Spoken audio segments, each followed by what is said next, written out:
Chicken curry టేస్టీగా ఎలా చేసుకోవాలో చూద్దాం. దానికి ధనియాలు 3 స్పూన్లు ధనియాలు, జీలకర్ర 1 స్పూన్, బిర్యానీ మసాలా అన్నీ అంటే ఎన్ని ఉంటే అన్ని బిర్యానీ మసాలాలు, ఇలాచి, పువ్వు, లవంగాలు, దాల్చిన చెక్క, ఎండు కొబ్బరి వేసి బాగా ఫ్రై చేసుకోవాలి. ఇవన్నీ ఫ్రై చేసుకున్నాం కదా, ఇవన్నీ ఆడేటప్పటికే పొయ్యి మీద బాండీలు పెట్టుకొని చికెన్ కర్రీ చేసుకోవడానికి రెడీ చేసుకుందాం. ఆయిల్ వేయకుండా ఫస్ట్ ఇట్లా చికెన్ తీసుకొని కొంచెం రాళ్ళుప్పు వేసుకొని మంచిగా ఫ్రై చేసుకుంటాం. మంచిగా ఇట్లా కలుపుకుంటూ ఉంటే మంచిగా నీరు వస్తుంది. నీరంతా పోయే వరకు బాగా కలుపుకోండి, బాగా వేసుకోండి. దీని మీద మూత పెట్టేస్తే మంచిగా దీంట్లో చికెన్ నుంచి మొత్తం నీళ్ళు వచ్చేస్తాయి బయటికి.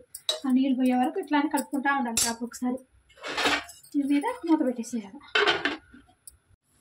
ఇట్లా అయింది కదండి. ఇప్పుడు దీంట్లోకి పసుపు వేసుకొని బాగా కలుపుకోవాలి. బాగా పసుపు అంతా ముక్క కలుపుకొని ఇప్పుడు దీంట్లోకి ఉల్లిపాయలు వేసేసుకోవాలి. ఉల్లిపాయలు వేసుకొని మంచిగా ఇట్లా కలిపేసుకొని మళ్ళీ మూత పెట్టుకొని మగ్గ పెట్టుకోవాలి కొంచెం సేపు. ఇట్లా ఉడికేటప్పుడు మనము టమాటాలు వేసుకోవాలి.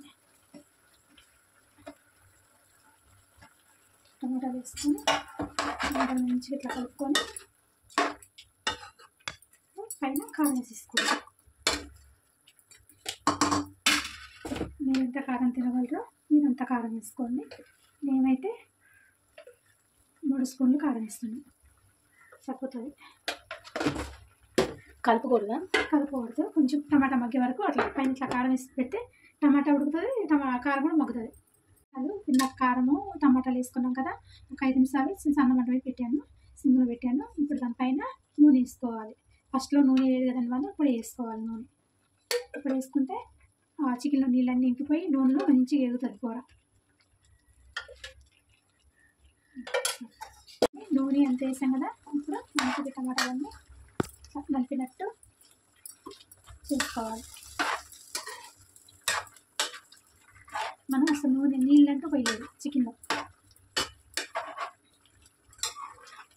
చికెన్ నుంచి వచ్చిన వాటర్ ఇంత వాటర్ వస్తుంది బయట, ఇట్లా ఉంటుంది. టమాటా నీళ్ళు చికెన్ వాటర్ సరిపోయింది. ఇట్లా కలిపేసుకున్న తర్వాత నన్ను కొంచెం అంత వాటర్ పోస్తుంది.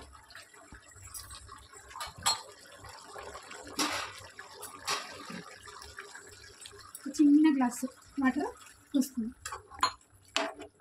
మనకి గ్రేవీ కోసం. కొంచెం మగ్గిన తర్వాత మసాలాలు వేస్తుంది. ఎంతసేపు? ఎందుకంటే ఒక 5 నిమిషాలు మగ్గితే సరిపోతుంది. తర్వాత అలా పేస్ట్ మనం ఇలా మిక్సీ పెట్టినాం కదా, కూడా చూసారు కదండి ఇట్లా వచ్చేసింది. ఇప్పుడు మనం దీంట్లోకి పచ్చిమిర్చి ఇప్పుడు వేసుకుంటే కొంచెం బాగుంటుంది. పచ్చిమిర్చి, కరివేపాకు, కొంచెం అల్లం పేస్ట్ ఫస్ట్ నుంచి మనం వేయలేదండి, చూడండి ఇప్పుడు వేస్తున్నాం. ఇప్పుడు అల్లం పేస్ట్ వేసి బాగా కలిపేస్తుంది. అల్లం పేస్ట్ అంతా ముక్కలు కట్టేటట్టు కలుపుకొని సిమ్లో పెట్టేసింది. మనకంతా సిమ్లో పెట్టేసేసి మూత వేసేసేసి మంచిగా అల్లం పేస్ట్ ముక్కలు పడుతుంది.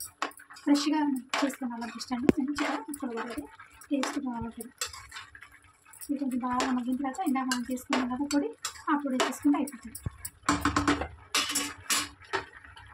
ఇందాక మనం ఒక అల్లం పేస్ట్ వేసి పెట్టుకున్నాం కదా సిమ్లో, అంత సింపుల్గా ఉంది. ఇప్పుడు ఫస్ట్ కట్టుకున్న గరం మసాలాలో కొబ్బరి, గరం మసాలా మొత్తం, బిర్యానీ మసాలా మొత్తం ఇప్పుడు ఎంత ఇట్లా చల్లుకోవాలి.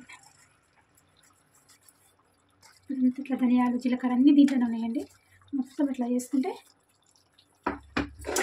మంచిగా కూర దగ్గరగా అవుతుందండి. గ్రేవీ మంచిగా వస్తుంది.